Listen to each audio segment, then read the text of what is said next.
कणकवलीकरांचे मी पहिल्यांदा अभिनंदन करतो की ते अशा आमिषांना बळी पडले नाहीत आणि ते लोकशाहीच्या बाजूने राहिले, त्याबद्दल कणकवलीकरांचं मी अभिनंदन करतो आणि कनकवासियांचं पण अभिनंदन करतो.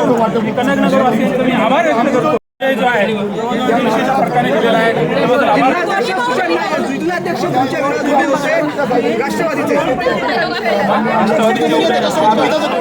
समोर कोण उमेदवार होता आम्हाला माहिती नाही, पण ज्या लोकांनी ज्या जनतेने आम्हाला जो कौल दिलेला तो खरं म्हणजे वाकडणं लोक आहे आणि कनकनगरवासियांचे मी आभार व्यक्त करतो. त्याचबरोबर कणकवलीतल्या तमाम कणकवलीकरांचे त्या आमिषाला बळी पडले नाही, ज्यांनी काय काय पैसे वाटप झाले पण पैशाच्या बाजूने नाही, ते लोकशाहीच्या बाजूने आणि सत्तेच्या बाजूने राहिले, त्याबद्दल मी सर्व कणकवलीकरांचा आभार व्यक्त करतो.